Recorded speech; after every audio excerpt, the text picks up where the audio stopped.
Moi, je vais vous raconter donc la CIY Éducation qu'on a organisée samedi dernier, le 12 avril. CIY, ça veut dire Change It Yourself. Donc c'est inspiré du DIY, Do It Yourself, mais là c'est l'idée de changer. Je vais vous expliquer pourquoi est-ce qu'on a fait ça. Ça vient d'où? En fait, la CIY, c'est très simple. C'est des étudiants qui, dans différents établissements, ont eu un peu le sentiment, en arrivant dans l'enseignement supérieur, d'arriver comme ça sur une autoroute et de se considérer un peu comme cet éléphant à côté des voitures, à pas réussir à rentrer dans le modèle, à avoir le sentiment qu'il y avait une autre façon d'apprendre, il y avait d'autres choses à apprendre, qu'ils n'étaient peut-être pas obligés de rester assis sur leur chaise à écouter. Et qui donc avaient envie de croire à autre chose, de dire qu'il était possible de changer une école, de changer l'enseignement et d'apprendre autrement, tous ensemble. Du coup, ces étudiants, ils ont dit non, on n'est pas des pantins, on n'est pas des marionnettes, on va faire quelque chose, on ne va pas juste râler ou se contenter de ce qui se passe en attendant que ça passe, on va faire quelque chose, on va changer les choses. Et pour changer les choses, ils se sont dit on va prototyper un autre monde, et en l'occurrence, on va prototyper une autre école. Donc l'idée du Change It Yourself, c'est pas forcément lié à l'éducation, ça peut être lié à n'importe quoi, l'idée étant qu'on peut changer ce qu'on connaît, ce dont on est expert. Et ces étudiants-là se sont dit, nous, déjà, on connaît peut-être pas grand-chose, mais au moins, l'éducation, on connaît. Alors comment est-ce qu'on a fait cette Change It Yourself? À quoi ça a ressemblé samedi? Qu'est-ce qui s'est passé? Il s'est passé plusieurs choses. Déjà, on l'avait déjà fait l'année dernière, il faut savoir, il y avait une première édition, donc on avait un petit draft pour pouvoir améliorer les choses. Cette année, on a eu 67 participants, dont 40 étudiants, 12 professeurs, 15 experts, et il faut savoir qu'il y avait 14 établissements d'enseignement supérieur qui étaient représentés, à savoir l'Université Paris-Dauphine, Télécom, les Gobelins, Paris 6, des universités de médecine, l'ESCP, l'ESSEC, HEC. Donc on avait quand même du business, du design, des sciences sociales, aussi des ingénieurs, et puis donc ces experts, des experts qui étaient à la fois des professionnels de l'éducation, des entrepreneurs, et puis des professeurs qui avaient joué le jeu. Ce qu'il faut le savoir était vraiment la partie la plus difficile, parce que mobiliser des professeurs un samedi après-midi et un samedi nuit, c'est quelque chose. Donc qu'est-ce qu'on a fait avec tous ces gens? On a commencé par un ice-breaking. On a inventé en fait le CIY Game. Le CIY Game, c'est très simple. Vous prenez 3 cartes, un lieu, un type de personne et un moyen d'action, et vous imaginez un projet pour changer les choses. Donc là, en l'occurrence, il faudrait, avec des hipsters, en utilisant le sport, changer l'éducation dans une bibliothèque. Donc je vous laisse brainstormer. Ce qui a permis après aux participants déjà de choisir leur topic. Donc nous, on avait fait en amont, on avait fait un sondage étudiant, un sondage auprès des professeurs par rapport à leurs envies, par rapport à l'innovation dans l'éducation. Et on avait aussi fait toute une veille pour essayer d'identifier en tout 11 thématiques qui étaient des vrais enjeux au niveau de l'enseignement supérieur. Donc les participants choisissaient ces thématiques et je vous les détaillerai plus tard. Ensuite, donc les participants se sont mis en petits groupes en fonction des thématiques sur lesquelles ils voulaient travailler. En moyenne, il y avait 5 à 6 personnes par groupe. Et on avait fait en sorte, vous avez vu les post-it avant, que dans chaque équipe, il y ait au moins un professeur, au moins un professionnel et des étudiants qui soient de différents backgrounds. Donc ça, la diversité était vraiment choisie parce qu'une des forces en fait, de cet événement, c'est le dialogue entre ces personnes qui ne se parlent pas, c'est-à-dire que des étudiants, en tout cas en France, vu les silos éducatifs, un étudiant de design qui parle avec un ingénieur ou un business, c'est très rare. Un professeur qui parle avec un étudiant en étant à un niveau égalitaire, c'est aussi très rare. Un professionnel qui s'y ajoute, c'est nouveau, donc c'était ça qu'on voulait avancer. Donc ils ont commencé par un brainstorm assez large de leurs propres expériences pour partager leur intérêt par rapport au sujet sur lequel ils voulaient travailler. Et ensuite, il y a eu ce qu'on appelle le peer challenge, c'est qu'on a envoyé en fait des ambassadeurs, on a enlevé des ambassadeurs par équipe qu'on a envoyés dans les autres salles pour avoir un retour sur les projets qui étaient proposés, sachant que l'idée était qu'à ce moment-là, chaque équipe devait avoir proposé entre 2 et 5 solutions concrètes à l'enjeu qu'ils traitaient. Et quand on disait solutions concrètes, c'était une solution CIY, concrète, innovante, et il n'y a plus qu'à s'y mettre. Et le il n'y a plus qu'à s'y mettre est hyper important, parce que ce qu'on voulait, c'était non pas théoriser l'enseignement supérieur, mais avoir des projets qui, dès lundi, pouvaient être mis en place par les personnes qui participaient à l'événement. Donc après, on a mangé, évidemment, parce que quand même, il fallait se nourrir. Les étudiants, cet événement, il faut se dire qu'il a été organisé par 15 étudiants de Dauphine, de Sciences Po, de l'ESCP et de l'ESSEC qui sont en première année. Ils ont tout fait, ils ont même fait la cuisine pour 100 personnes, en allant chercher notamment les légumes et les fruits invendus des marchés, donc ils se sont donnés, il faut le dire. Et enfin, ils sont retournés en salle pour un prototyping convergent. Donc là, l'idée, c'était, voilà, on avait mis plein d'idées sur la table, on avait 2 à 5 solutions. Maintenant, il fallait se mettre d'accord sur une solution qu'on allait vraiment mettre en place. Et remplir un document, je vous ai apporté, je vous en parlerai après, ce qu'on appelait les project maps, qui sont un document très précis où il y a notamment des questions du type qu'est-ce que vous faites lundi prochain, qu'est-ce que vous faites dans une semaine, comment vous allez mettre en place les choses, en quoi est-ce que ce que vous proposez est différent de ce qui existe déjà, etc. Et puis après, c'était la CY Night, donc c'était la fête. Jusqu'à 4h du matin, si vous voulez savoir. Vous voyez, les gens ont l'air plutôt heureux, donc ça a plutôt bien fonctionné. Qu'est-ce qui s'est passé concrètement en termes de projet ? Il y a eu une team sur l'orientation. Donc eux, leur idée, c'était vraiment de donner... Pour eux, le problème clé de l'orientation, c'était de ne pas avoir de visibilité quand on est étudiant sur qu'est-ce que c'est vraiment les métiers qu'on nous propose. Donc là, il y avait une mise en avant tout, des expériences des alumni de leurs écoles. La team digitale, il y en a eu 2. Il y en a une qui s'appelle Digitaliste ton prof. Eux, leur idée, voilà, c'était d'accompagner les professeurs dans la compréhension du monde du digital et des outils numériques existants, plutôt que d'être dans un contre, avoir vraiment une protection pour le prof et un accompagnement pour le digitaliser.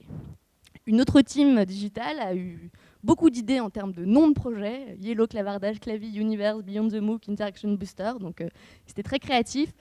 Ils voulaient créer une application offline sur téléphone pour justement permettre l'interactivité entre le professeur et la classe par rapport à des questions et des feedbacks.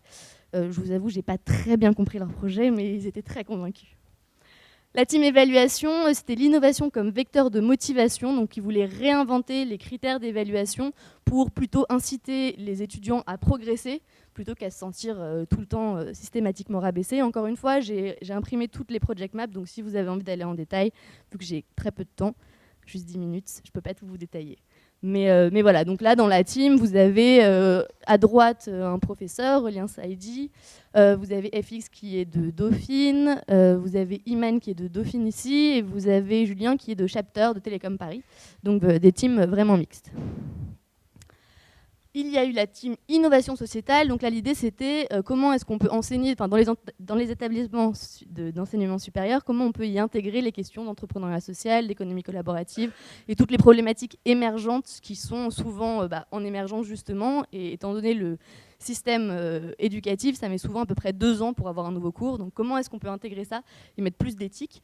Donc là, ils avaient imaginé le tool Kick Your Class, sachant qu'à la fin de l'événement, ils pouvaient à la fois remplir la project map et faire une vidéo. Donc là, je ne l'ai pas, mais ils ont fait une petite vidéo assez rigolote pour montrer, en fait, proposer des kits à destination des professeurs pour les aider à intégrer ces dimensions-là dans leurs cours. Niveau de l'entrepreneuriat, donc là on avait une très grande équipe assez dissipée mais très motivée.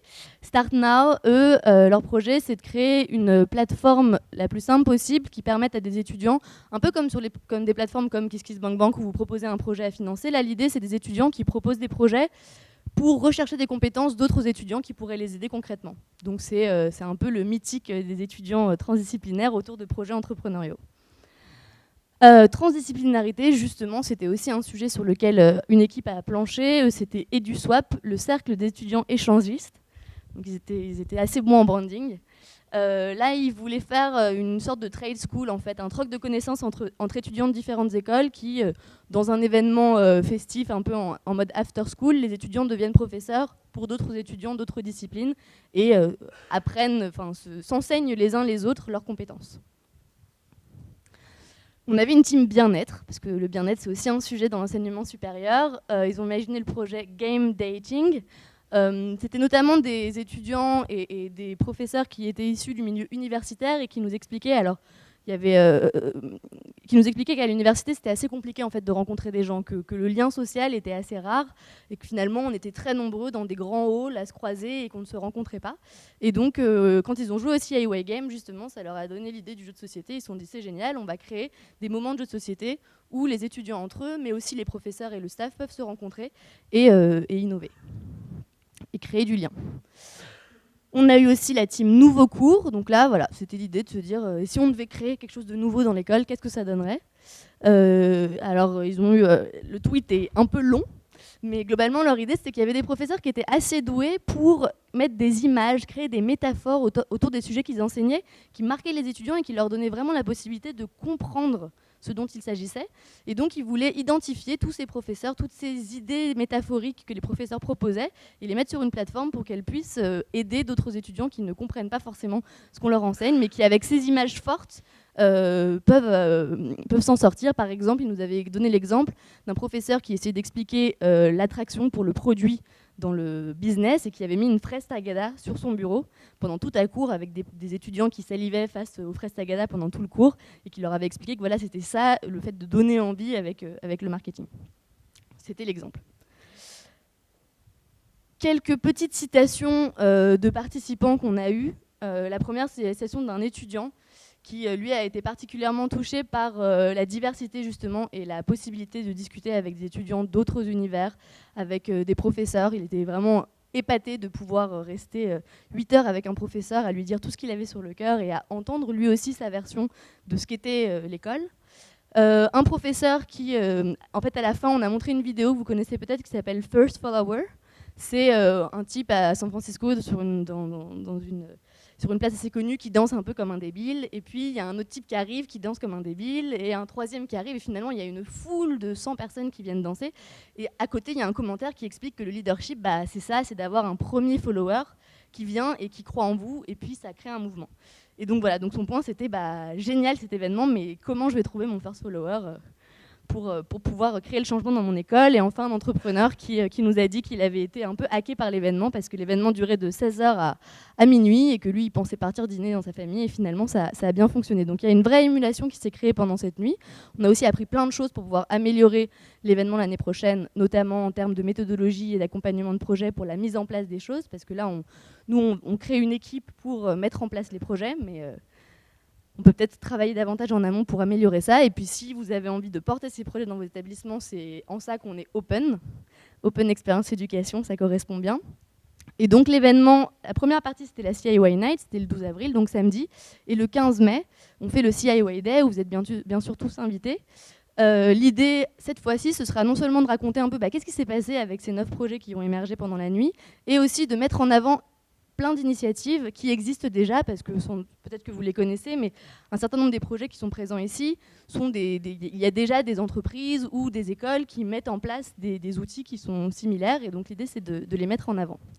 Et donc nous, tout ça, c'est une association qui s'appelle Le Noise qui l'a porté, qui est aujourd'hui à l'ESCP, à Dauphine et à l'ESSEC, et la vocation, c'est vraiment de se dire que les étudiants peuvent prendre en main leur éducation, et en s'ouvrant, en collaborant avec le staff, les alumni, les professeurs, peuvent être acteurs de leur enseignement et mettre en place des projets qui changent.